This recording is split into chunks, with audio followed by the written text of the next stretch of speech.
कल हमने आपको गोर्बाचेव की सुधार प्रणालियों के बारे में बताया था। इसी क्रम में हम आगे बढ़ते हैं तो अब बात करते हैं सोवियत संघ का विघटन। सोवियत संघ का विघटन तो दिसंबर 1991 में रूस के जो राष्ट्रपति बने बोरिस एल्त्सिन के नेतृत्व में सोवियत संघ 3 बड़े गणराज्यों में विभाजित हो गया। 3 बड़े गणराज्य थे रूस, यूक्रेन, बेलारूस। जैसे इनकी विभाजन की घोषणा की गई तो जो सोवियत संघ था वह विघटित हो गया। ऐसे गणराज्य जो सोवियत संघ से स्वयं ऐसे गणराज्य सोवियत संघ को अपने आप से अलग कर रहे थे, उन्होंने अपने राष्ट्रों को या अपने राष्ट्रों का एक संगठन बना के, राष्ट्रकुल बना के अपने आप को स्वतंत्र घोषित कर लिया। कम्युनिस्ट पार्टी पर प्रतिबंध लगा दिया गया एवं पूर्व के सोवियत गणराज्यों ने पूंजीवादी तथा लोकतंत्र को अपना आधार मान लिया। इस तरीके से सोवियत का विघटन प्रारंभ हो गया। सोवियत संघ के विघटन के प्रमुख कारण क्या रहे, तो आइए इन कारणों पर हम चर्चा करेंगे। सोवियत संघ के विघटन के निम्नलिखित कारण थे।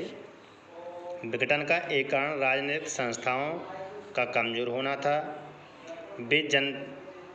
क्योंकि वे जनता की इच्छाओं और आकांक्षाओं की पूर्ति करने में असमर्थ थे, जो सोवियत संघ के विघटन का आगे चलकर कारण बनी। सोवियत संघ की आर्थिक संस्थाएं कमजोर हो गई थीं। इससे उपभोक्ता वस्तुओं की देश में लगातार कमी हो रही थी, जिसकी वजह से सोवियत संघ कमजोर पड़ता गया और उसका विघटन हुआ। जनता का पश्चिमी अर्थव्यवस्था के प्रति ज़्यादा झुकाव हुआ, जो आगे चलकर विघटन का कारण बना। मिखाइल गोर्बाचेव ने जब अपने सुधार के क्रम में उदारता के कार्य करना आरंभ किया तो जनता की अपेक्षाएं आवश्यकता से अधिक हो गईं। मतलब लोग जितना मिल रहा था, जितनी सुविधाएं मिल रही थी, उससे ज़्यादा अपेक्षाएं करने लगे थे।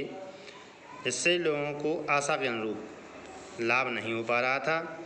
गोर्बाचेव को जनता का समर्थन लगातार कम होता जा रहा था तथा जनमत भी 2 भागों में बट गया था और सोवियत संघ की जनता में राष्ट्रवादी भावनाओं व संप्रभुता की इच्छा के उभार ने भी सोवियत संघ के विघटन में महत्वपूर्ण योगदान दिया। इन कारणों से सोवियत संघ का विघटन हो गया। इसके बाद आइए हम चर्चा करते हैं सोवियत संघ के विघटन के परिणामों की। तो परिणाम क्या निकला कि 2 जो महाशक्तियाँ थीं, सोवियत संघ का जैसे ही विघटन हुआ, 2 महाशक्तियाँ जो थीं विश्व में, उन महाशक्तियों के बीच चला आ रहा जो शीत युद्ध था वह समाप्त हो गया। शीत युद्ध की समाप्ति के साथ हथियारों की जो प्रतिस्पर्धा थी वह भी समाप्त हो गई। 2 ध्रुवीयता का अंत हो गया। साथ ही अमेरिका के बढ़ते वर्चस्व से पूंजीवादी अर्थव्यवस्था सबसे बड़ी अर्थव्यवस्था बनकर उभरी और सोवियत संघ के विघटन के बाद नए देशों का उदय प्रारंभ हो गया।